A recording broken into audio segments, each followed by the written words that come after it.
Hi, good afternoon. My name is Joan DePaula. I am a registered nurse and the dementia educator for CareOne Harmony Village here in Paramus. And I'm here today to discuss the holidays that are coming up upon us very quickly.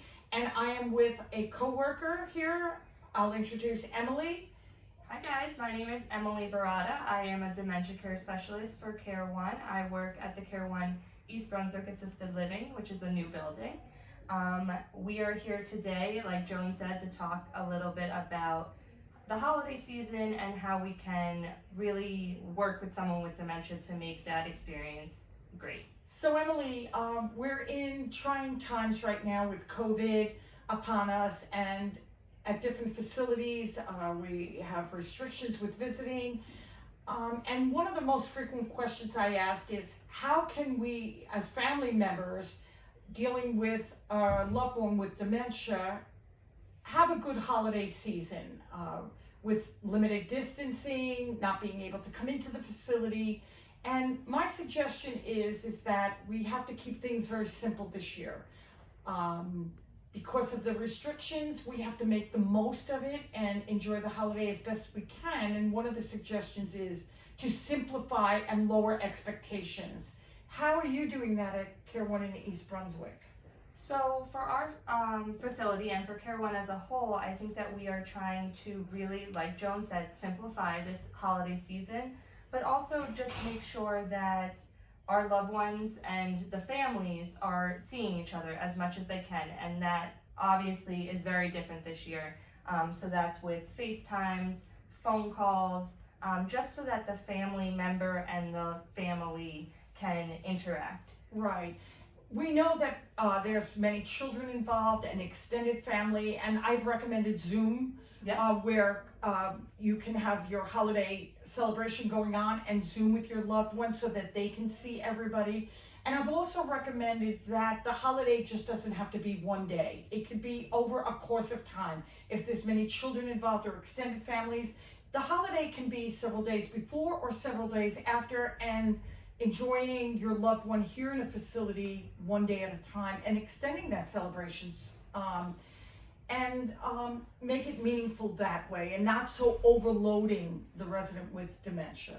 Yeah, and that brings up a good topic about when we're Zooming or FaceTiming our loved one with dementia, to make sure that we're not having those distractions in the background. So keeping it as simple as we can, not moving the camera around a lot when we're FaceTiming our loved one.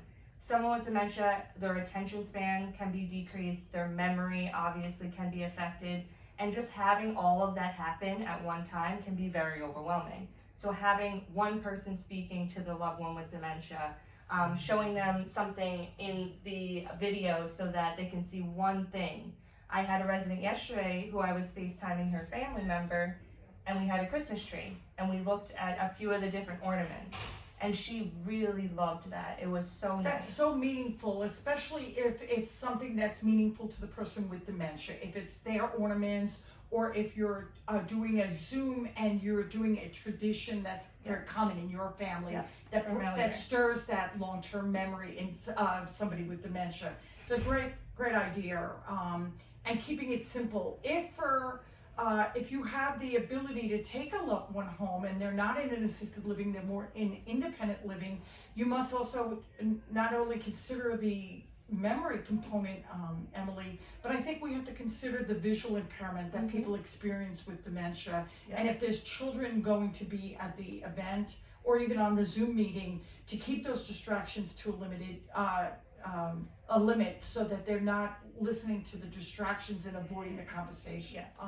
We talked about safety in another call that I did recently with a family member, and the bathroom can be an issue. So we have to make sure that there's plenty of lighting and that they're on a schedule that they would be on in a facility so that there's no embarrassment or issues with the bathroom with your loved one. Yeah, and I think just making sure that our loved ones, even if they don't know what time of year it is or anything, we can, like Joan said, spread that holiday spirit out throughout the entire month. So as CareOne, what we're doing in CareOne is we're really trying to, throughout the month, make sure that we're doing different crafts and sending pictures to our families who cannot be here every single day like they want to be. So doing things like that. So making sure that we're having craft, music. We all know music is so great for someone with dementia. Music touches everybody's heart and soul, and whether it's mild dementia where they can get up and sway and dance to the music, or in moderate stage they remember some of the words, and in the later stages they can still clap their hand or tap their foot. It brings a lot of good memories back for them. So we are doing the same thing here, and I recommend families doing that at home. Look at traditions. It's very embedded in long-term memory, and those are the things that we should be bringing out. And many people are asking about gifts. Very hard to buy somebody with dementia gifts, but I think if we keep it simple and look at personal hygiene needs, making baskets with beautiful lotions, the aromatherapy, the touch is important with different creams, shampoos, conditioners. They make lovely gifts. I think home bake items are also good. Maybe with the recipe that the activity staff could enjoy, making that with your loved one is also another wonderful gift. I know for a lot of people with dementia, and just as we get older, we get colder. So a blanket, and a lot of people have put pictures on the blankets, which is awesome. So it's a picture of the family, and then so then it can be a memory, but then it also can be comfort. It's keeping them warm. And a conversation piece for staff coming in and looking at the pictures on the comforter. And another good idea is a weighted blanket for those people with dementia that have some anxiety. The weighted blankets are a wonderful gift this holiday season for people living in facilities. And warm pajamas. Emily, it's a great topic that they are cold, and they experience the cold, in a nice pair of flannel pajamas that provides warmth and softness to their body is wonderful. And I think just if it can't be in person, just remembering that we want to on the video calls make sure that even if it is someone in late stage dementia, that we are trying to connect in some way.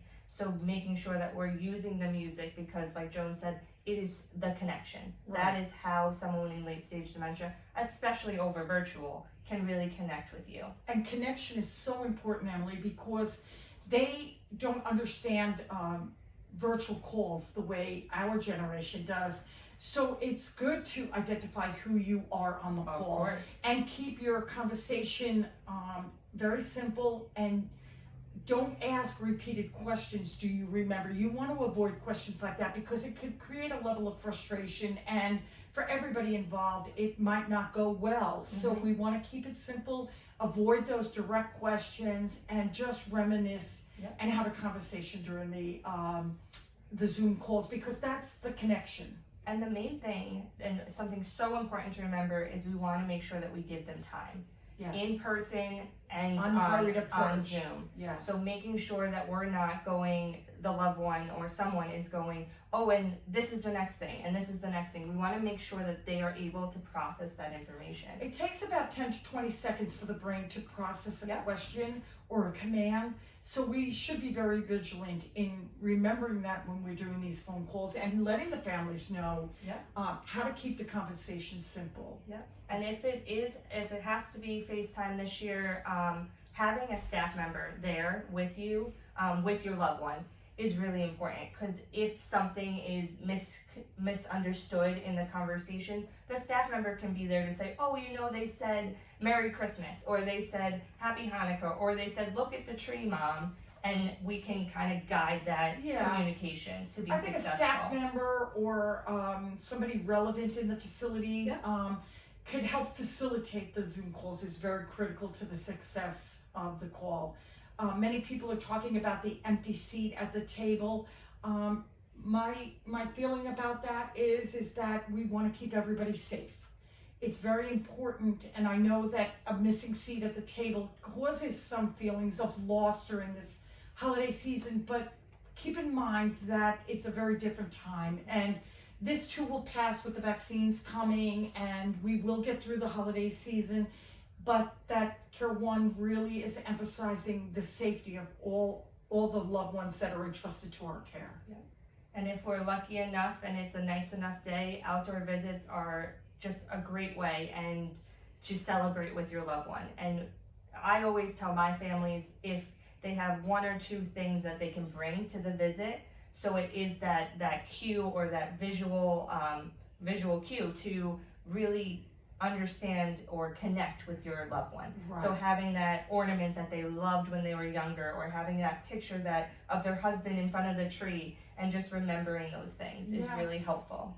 Emily, you and I are great fans of Teeper. She's been our mentor through our educational experiences, and she teaches the positive care approach. And I think this holiday, following her, she emphasizes on the positives and to avoid the negatives. Don't look at the loss, look at the positive, that your loved one is safe and being cared for. And the holidays, as we talked about in the beginning of this conversation, that it can be at any time. It doesn't have to be on that specific date. So take the negatives out and really look at the positives. And I'd love to share with you, I have a wonderful friend and mentor as well in my career, and she spoke the other night about the holidays coming up and how Hanukkah and Christmas we light candles.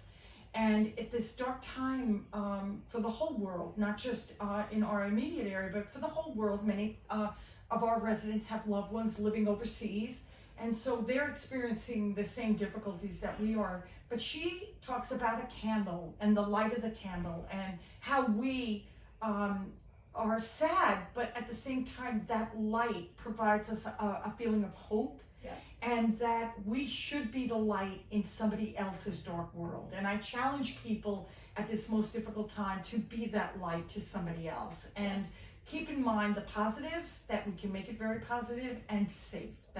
That's our mission here. And I mean, I can't disagree with that. I think the most important thing is keeping our loved ones safe, but keeping our loved ones and their families connected as much as we can during these times. And I think CareOne is doing a great job at connecting our families.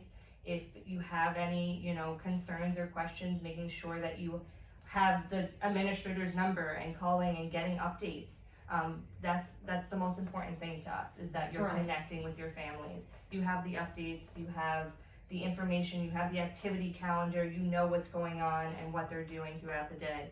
Because that's our goal, is that we're socializing with our residents, we're having them connect. Engage. Yep. And I'll just take that a step further. Keep those numbers handy, and also keep Emily and I's number handy. We are a dementia specialist, as we introduced ourselves as. We have a great deal of experience and education background to help families cope during this holiday season. Yeah. So, Emily, we've addressed the issues of residents living in an assisted living or long-term care facility here at CareOne, but there are people living at home with their loved one who has dementia, and the holidays are challenging as well. Yep. However, their challenges are quite different than what we have here at our facility. What would you recommend to somebody with a loved one at home? So I think really what we focus on is trying to keep everything simple. It's so important that we try to keep it small and simple, because routine and structure is so important for someone with dementia, right? We want to make sure that we don't just throw everything at them in that one day. So making it that whole month experience for them, having them engage in stamping the cards if writing out the cards is too hard for them at that stage, or instead of baking, putting the cookies in the tin. So doing an aspect of an activity that they used to enjoy, but doing it on a simpler level. So we would break down tasks into simpler steps over a period of time at home. I also think we want to address safety. We talk about if there's children in the home or stairs in the home, you must take that into consideration. That we have to have a well-lit area, lift up the throw rugs, making sure that they're not a trip hazard, and keeping the bathrooms well lit. And with saying that, we put a lot of decorations up a lot during the holiday season. We do. So trying to minimize that, making it a beautiful area, one specific area, but not putting decorations throughout the entire house. Right. Because change can be very difficult. Change is very difficult for somebody with dementia. And the holidays can be a sad time because of that long-term memory that stirs up. And we can never predict that time when that's going to happen. But I agree, keeping it very simple, one area for holiday decorations, and keeping your meals simple. Yeah. It doesn't have to be all day long, a specific time, keeping the choices at small amounts, limited choices, and shortening your day. Yeah, and making sure that you bring the loved one into the traditions and engage them. So if you're setting the table and they're someone that's really attached to you, having them help you with that task. Right. Making sure that they're engaged throughout the day with what we're doing.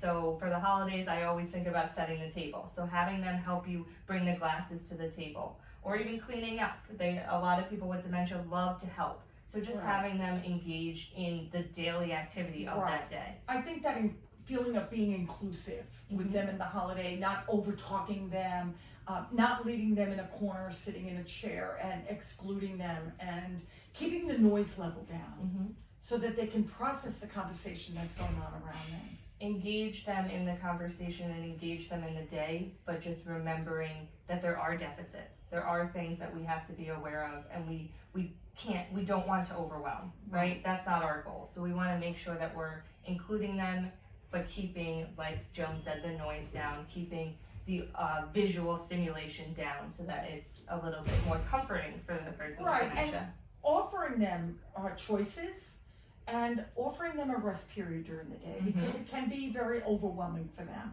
Definitely. So if a little rest period in the afternoon might be the recharge that they need to enjoy the rest of the day. So we just want to let everybody know that we are here at CareOne. We are here for anybody, for questions and answers. You can give us a call, you can email us. We'd be more than happy to help you have a beautiful holiday season and stress-free. Yeah, we want to make it a successful season for families and our residents with dementia. So just reach out with any questions. We're here to help.